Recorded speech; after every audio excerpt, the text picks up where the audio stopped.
Hello everyone, welcome to another Rick's Picks. Today I'm going to be doing my review of the S.H.Figuarts figure Guts from the hit manga and anime Berserk. Now I'm really excited about this one because I am a huge Berserk fan. It's my favorite manga. So when I saw him come in, man, I was just all excited. So what I'm going to do is I'm going to take a look at him in packaging. Then I'm going to take a look at the figure and his accessories. And then I'm going to give you my thoughts on him. Oh, and keep a lookout because I also have Griffith on pre-order. So once he comes in, I'm doing him as well. So, once again, like I said, just keep an eye out for that one. And if you do like any of these videos, go ahead and hit that thumbs up, share, and subscribe. They're small clicks for you, but it really helps this channel grow. So, without any further ado, let's get to the review. Okay, so here he is in packaging. I love the packaging to this. So, got the Bandai logo up here, S.H.Figuarts up there, Berserk, his name in the Berserker armor, which is nice. You got some of your other, companies down here in the bottom. You get this nice open piece where you can see the figure, all his accessories. Okay, swing around this way. You get a kind of a dark picture of the figure. It looks really nice. You got Guts, Berserker armor here, S.H.Figuarts. All right. And you spin it around this way. You get the standard Guts pose, his name, the company, a couple of his features here, him in the run and jump mode, his different arm attachments, and some legal down at the bottom. Spin it around this way. You get another one of your classic Guts poses, which is really nice. His name, the company. All right. And then the top of the box, you get another one of his iconic poses, Figuarts, Guts, and a little bit of legal down there. And then also on the bottom, you get, the rest of your legal. Now, what I forgot to say real quick, too, on the front, if you can see it, you got this, right in here, you got this, I guess it would be considered like a gloss overload look of the mark of sacrifice. Let's see if we could try to get that. Yeah, get it like that. You can see it a lot better like that there.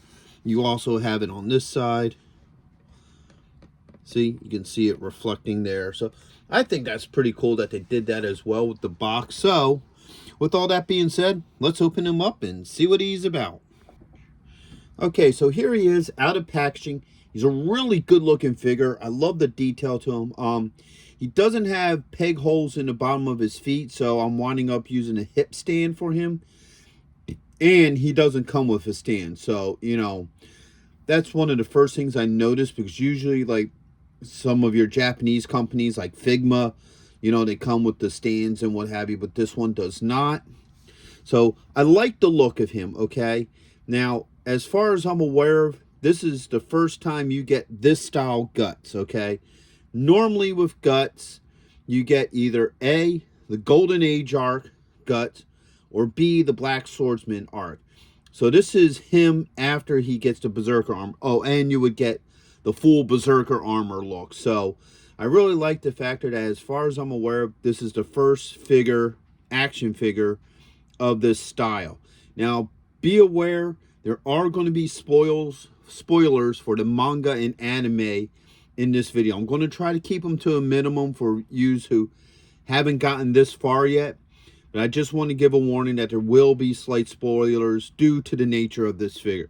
So with that being said, let's start giving him the rotation. All right, it's neat that they put all these little scars and detail on him. Now, this is going to be hard to see. I don't know if I can get him up to you close enough so you could actually see this without it blurring out. But if you notice, his mark of sacrifice here has an extra totem around it. All right, and that's because I think a Shirky actually put a spell over it to lessen the effects of the mark of the brand of sacrifice. So that's pretty cool that they have that. As far as I'm aware of, this is the only figure that actually has that. Because for any of you who don't know, during the eclipse, and I'm not going to get into the details of the eclipse, Guts and Costco were marked for sacrifice. So when you're marked for sacrifice, you attract demons who are going to want to eat you. To just put, just the basic of it, that's pretty much what it is. So every night he has to fight for his life because demons are constantly trying to devour him because he is a sacrifice.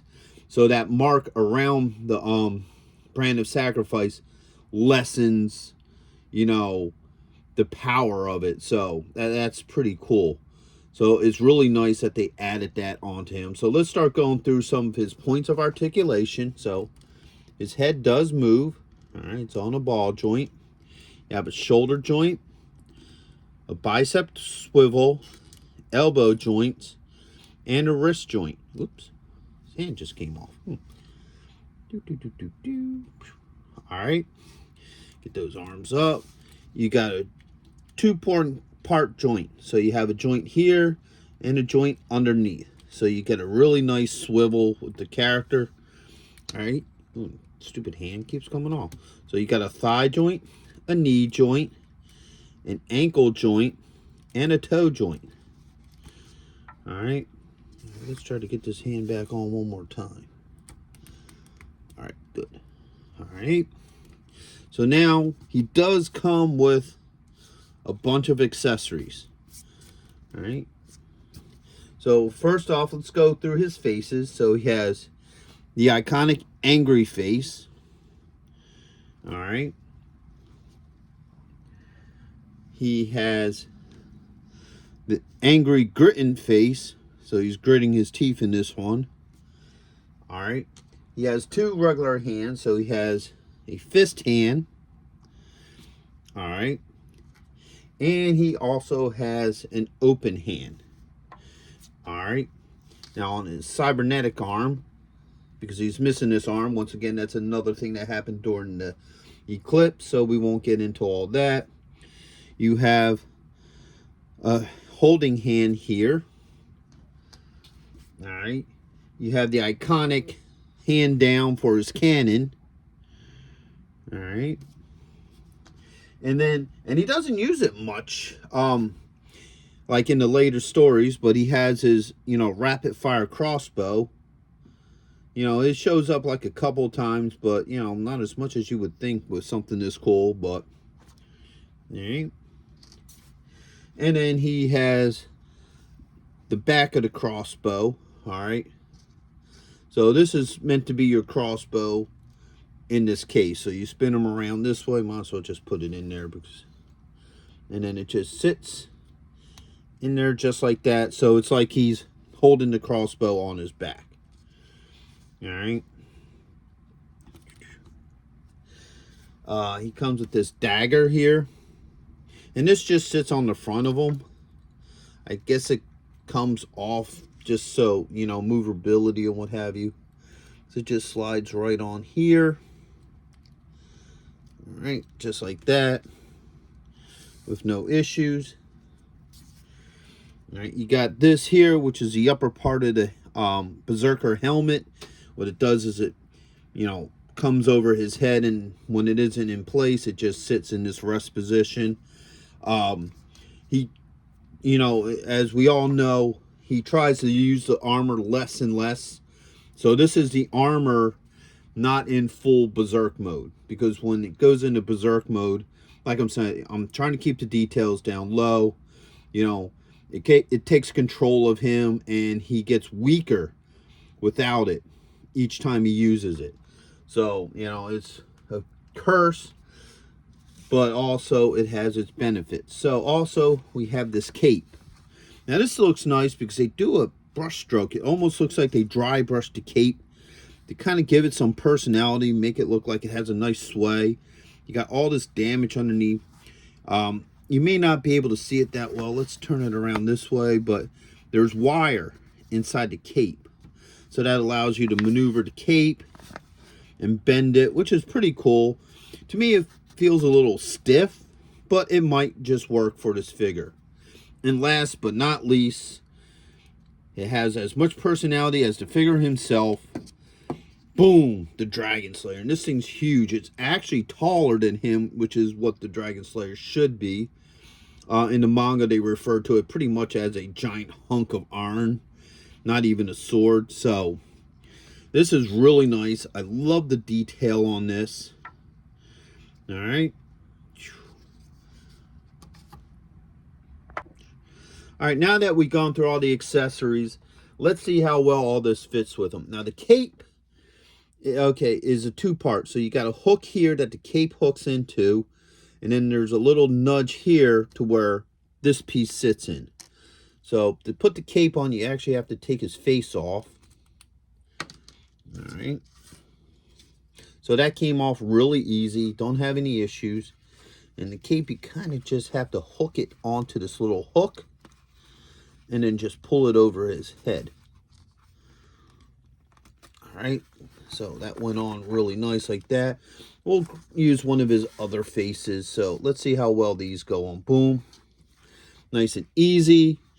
No issues. Now, that's the one thing I do like about a lot of these Japanese figures is that instead of swapping the whole head, you just swap the face. So, you know, that's a lot easier than popping off a head and then putting one on. So, I've been liking that about some of these figures. All right. And then that just hooks in here like this. All right. So now you have that part of the Berserker armor now on him. So overall, yeah, that's pretty cool. And like I said, see how you can like bend this. So let's say you want this partially covering him. You can have it do that. You can have it open, you know, push back in the wind. So that's a pretty neat feature. I do like that. All right. So now let's get into his arm. So this pops right off. All right. This pops in there. All right. So now you see he has the cannon blast hand. And the hand does move too. So you can direction the hand too, which is really nice. All right. Let's go to the crossbow hand. All right. Boom. That pops on there really nice. No issues with that. All right. All right, pop that off. Now we got this hand. Pop that back on there. Now, he comes with one more really interesting thing. All right. So right here, he has his own bayonet. Now, we all know what the bayonet is. We all know what it does. And it never bodes well for the person who has one. And everybody he cares about. And once again, I'm not really going to go into that because high spoiler territory. But early on in the manga, he gets his bayonet. He got it off of one of the apostles that he fought. Actually, no, I don't think he got it off the actual apostle himself. I think he got it off of the guy that he like tortured. I forget the guy's name. And that the guy wanted him to actually go kill the apostle. But, you know, this he got early on. Now, there's controversy over this because nobody wants Guts to use the bayonet. We all don't want him using it because we know what it does. But some people say he can't use it because it isn't his. And it wasn't given to him. Or at least not directly, because technically you might be able to say it's his because, you know, Berserk is all about fate and causality and whatever. So, you know, it's interesting what they do with this in the manga. But overall, this is a neat little piece. I don't think any of the other Berserk figures, like Guts figures, comes with this bayonet. So as far as I'm aware of, he is the first. So that's just a neat little piece that they have to him. And you could probably just set it in his hand. Just like that. Oops. You turn the hand the right way. Rest up. Yeah, so you can at least have them hold it. But still, you know, like I said, it's a neat piece. I don't, as far as I'm aware of, none of the other Guts figures come with the actual bayonet. So I think that's pretty cool that they actually gave him that. All right, now we're going to see how well the Dragon Slayer works with him. So First off, let's get the hands that are for holding that. All right. Now, if you notice, these got the little nubs on the end of the hand. I mean, on the end of the wrist, opposed to the hand. I'm not a big fan of this style. I think I might have said that in other videos. I prefer the little nub to be, on the hand that goes in, just because sometimes these joints move a lot, so it becomes a little hard to put it on. In this case, very easy. Went on with no problems. All right. Hand came off pretty well. All right. Now we're going to put the other holding hand in here.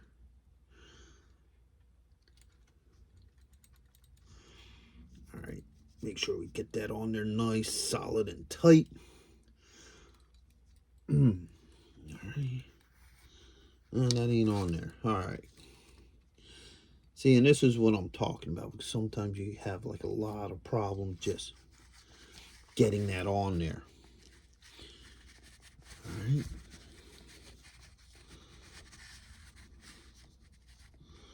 So that's not working in there.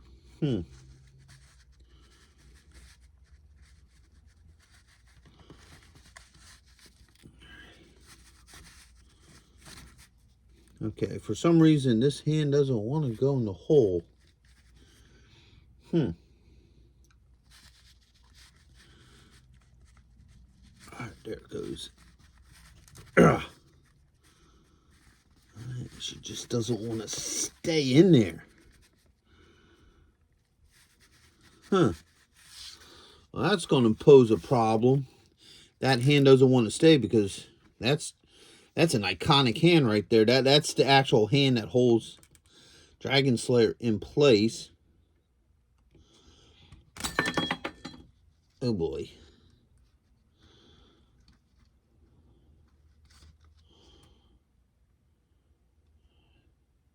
Well, it goes in the hole.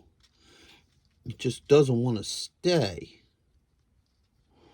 All right, it looks like I got the hand in there. What I'm thinking and I'm hoping the issue was a little bit of excess paint got into the hole when I guess they were painting it up and what have you. So it stopped it, so I kind of, got something in there, hollowed out the hole a little bit. So hopefully it stays on. It looks like it should.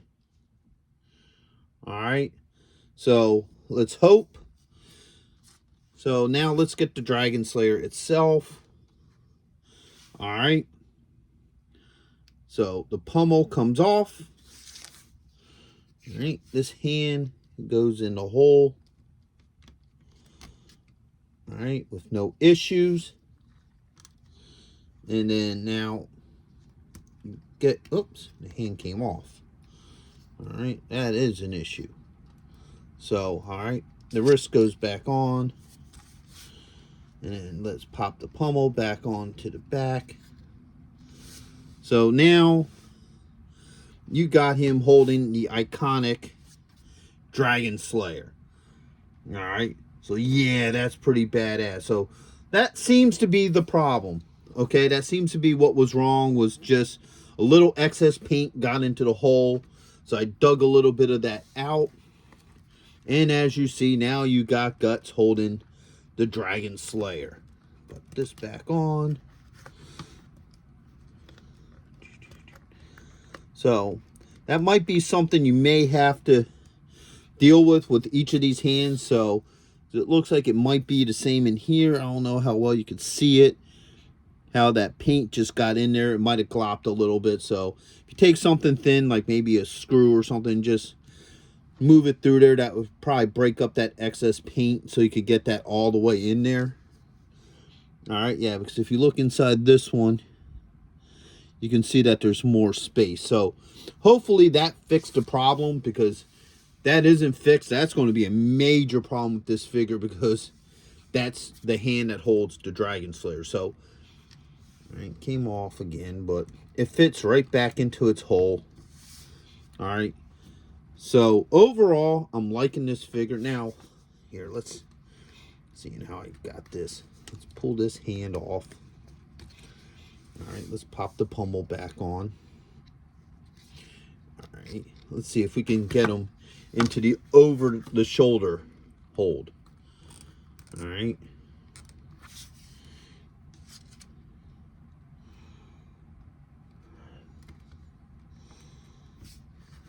Yeah. There you go. Now he's holding it over the shoulder. That we all know that iconic pose. So the only thing I'm thinking of having an issue with this, and luckily it just pops back on, is that this hand sits on really loose. But as you see, you can get them in any pose. It does stay on. It just pops off on occasion. So overall, I really like this figure. I think he's really nice. He definitely captures the whole look of Guts from the later issues. You know, it's after the Black Swordsman arc, after the Golden Age. So it's pretty much everything after he gets the Berserker armor. So I love this figure. I think he's a great addition to my Berserk collection.